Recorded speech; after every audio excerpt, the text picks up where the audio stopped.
मैं नादिया राजपूत देसी उर्दू टीवी ਤੋਂ ਜਿੱਥੇ ਜਿੱਥੇ ਸਾਡੇ ਪੰਜਾਬੀ ਭੈਣ ਭਰਾ ਵਸਦੇ ਨੇ ਖਾਸ ਤੌਰ ਤੇ ਭਾਰਤ ਪਾਕਿਸਤਾਨ ਤੇ ਕੈਨੇਡਾ ਸਾਰਿਆਂ ਨੂੰ ਮੇਰੀ ਜਾਨ ਤੂ ਸਰਸੀਆ ਕਾਲ ਖੁਸ਼ਾਮਦੀਦ ਤੇ ਜੀ ਆਇਆਂ ਨੂੰ। ਸਭ ਤੋਂ ਪਹਿਲਾਂ ਇੱਕ ਨਜ਼ਰ ਹੈਡਲਾਈਨਸ ਤੇ। ਗਵਰਨਰ ਲਈ 8 ਦਾ ਨਾਂ ਸਾਹਮਣੇ ਆ ਰਹੇ ਨੇ। ਉਹਦਾ ਮੇਰੀ ਜਾਇਦਾਦ ਨਹੀਂ ਹੈ ਕਹਿਣਾ ਹੈ ਫੈਸਲ ਕਰੀਮ ਕੁੰਡੀ ਦਾ। ਪਾਕਿस्तान ने अफगान तालिबान तर्जुमान के गुमराह कुन बयान नूं मुस्तरद कर दिता।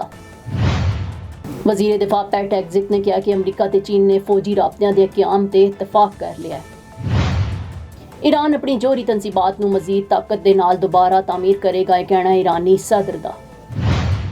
हुण वधियां खबरां दी तफसील दी जानिब। करीम कुंडी ने कहा कि गवर्नर के उम्मीदवार ਲਈ 8 ਦਾ ਨਾਂ ਸਾਹਮਣੇ ਆ ਰਹੇ ਨੇ। गवर्नर ਦਾ ਉਹਦਾ ਮੇਰੀ ਜਾਇਦਾਦ ਨਹੀਂ है, पार्टी ने फैसला करना है। तो प्रोग्राम सवाल ये है च इजहार ख्याल करते हुए गवर्नर खैबर पख्तूनख्वा फैसल करीम कुंडी ने कहा कि पार्टी की जाने तो किसी नू गवर्नर लाया जाएगा तो पता चल जाएगा। खैबर पख्तूनख्वा इस वक्त यहो जी सूरत हाल नहीं कि गवर्नर राज लाना पवे। मौजूदा गवर्नर खैबर पख्तूनख्वा ने कहा कि आईन च कि किस सूरत हाल गवर्नर राज लाया जा सकता है। चाहते हैं तो सूबे ते वफाक के दरमियान तनाव ना हो, मसाइल भी ना हो। उन्होंने कहा कि APC मैनू साबिक गवर्नर ते साबिक वज़ीर आला नू दावत दी गई है। साबिक वज़ीर आला KP सिर्फ APC का ऐलान करते सन। गवर्नर खैबर पख्तूनख्वा ने कहा कि वज़ीर आला सुहेल अफरीदी ने तमाम जमातों के रहनुमावां नू APC की दावत दी है। वज़ीर आला सुहेल अफरीदी का खुद APC की दावत देना चंगी गल है। पाकिस्तान ने अफगान तालिबान के गुमराह कुन बयान नूं मुस्तरद कर दिता है। वजारत इतलात का कहना है कि इस्तांबुल मुज़ाकरात तो मुतल्लिक़ हक़ाइक़ तालिबान तर्जुमान ने त्रोड़ मरोड़ के पेश किया है। पाकिस्तान ने अफगान सरजमीन से मौजूद दहशतगर्दां की गिरफ्तारी का मुतालबा किया।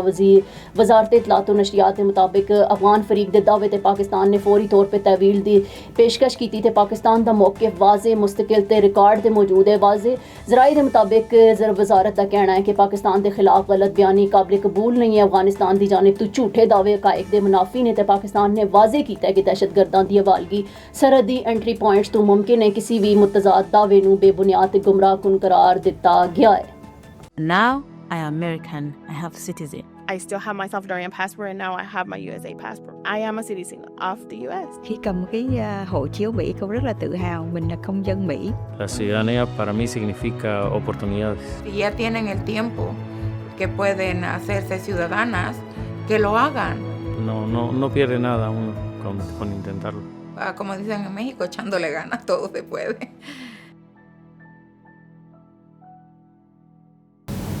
अमरीकी वज़ीर दिफा पैट एग्जिट ने दावा किया कि अमरीका ते चीन ने फौजी राबतियां दे क़याम ते इतफाक कर लिया है। तो अल जज़ीरा की रिपोर्ट के मुताबिक अमरीका ते चीन च फौजी राबतियां दे क़याम ते इतफाक की खबर एक इहो जेही वेले सामने आई है जब अमरीकी सदर डोनाल्ड ट्रंप ते अपने चीनी आम मनसब शी जिनपिंग के दरमियान जनूबी कोरिया आम मुलाकात हुई। सोशल मीडिया प्लेटफॉर्म X ते बयान जारी करदे होए अमरीकी वज़ीर दिफा पैट एग्जिट ने कहा कि उन्होंने अपने चीनी हम मनसब डोंग जिन दे नाल गुज़श्ता शब टैलीफोनिक राबते च मज़कूरा फैसला किया। पैट एग्जिट ने कहा कि असी जनूबी कोरिया ट्रंप शी सरबराही इजलास के बाद मलेशिया भी मुलाकात की सी। इस गल ते मुतफिक हाँ कि अमन इस्तेकाम ते चंगे तालुकात साढ़े दो अजीम ते मजबूत मुमालिक लई बेहतरीन ने। उन्होंने कहना सी कि मैं ये भी इतफाक करदा हूँ कि सानू आपस में फौजी राबतियां दा क़याम करना चाहिए ताकि कोई भी मसला पैदा होने ते तनाज़ात नू ख़त्म किया जा सके तो इनू घट किया जा सके। वाज़े रहे कि चीन की जानिब तो हुण तक इस अहम पेशरफ की तस्दीक या तरदीद नहीं की गई।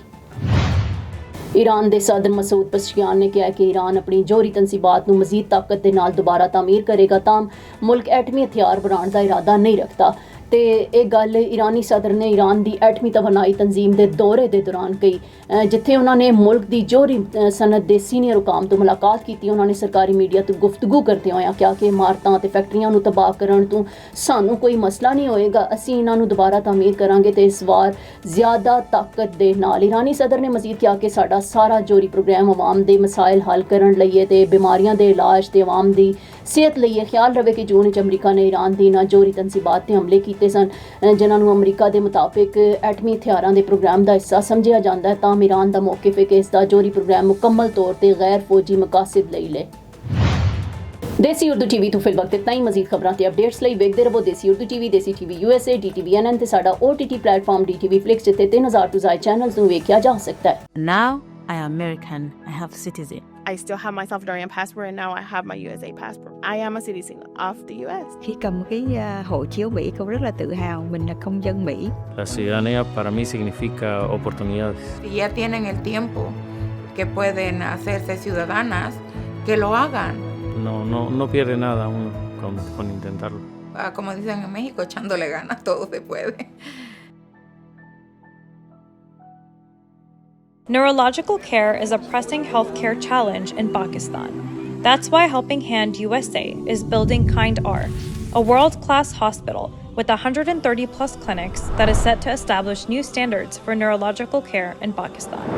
As the first phase nears completion, anticipation is growing for the launch in the second half of 2025. Give zakat and sadaqah through Helping Hand USA today and join this historic endeavor to redefine future healthcare in Pakistan.